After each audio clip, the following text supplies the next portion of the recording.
Omusumba Kalenzi Francis asumba ekkanisa ya Life in Christ Miracle Church esangibwa Bukoto alabudde abantu abali mu mbeera ennungi okuba beegendereza ku ngeri gye bayisaamu abatannatuuka ku ddala kwe bali kuba nabo basobolera ddala okutuuka awo we bali.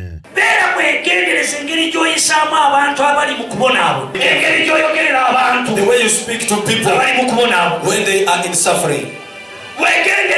Be careful. The way you treat people when you're okay. No one can escape suffering when you're on earth. Ono asinzidde mu kusinza okw'okunyeenya amatabi okujjukira olunaku Kristo lwe yayingiriramu ekibuga Yerusaalemi wakati mu mizira ng'eno abakkiriza bayimbye ennyimba ezisinza wamu n'okutendereza omutonzi.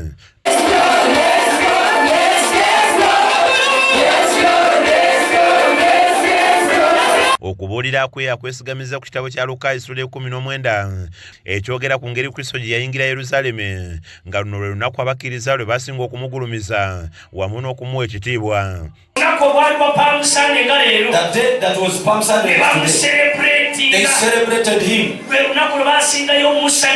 That's the day they delighted most.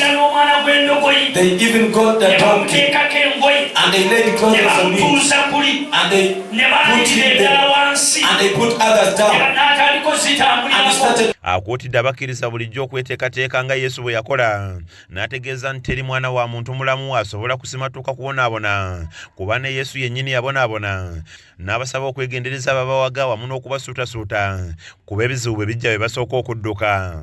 If they manage to disappoint the Son of God, but only for everyone was having stones to beat him. Those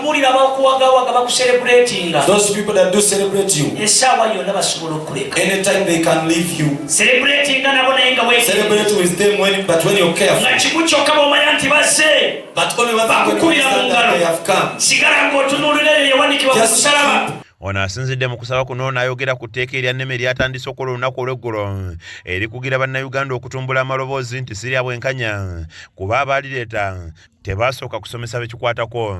Twetaaga guidance okuva mu nnema okusinga libaleeta etteeka ne balitwambaza bwambaza naffe kennyini abamu nga tebamanyi omuntu limenyebwa litya era lyo lifaanana litya kati ekyo abamu batera okugaa nti bayita abalokole naye tebatuyitangako.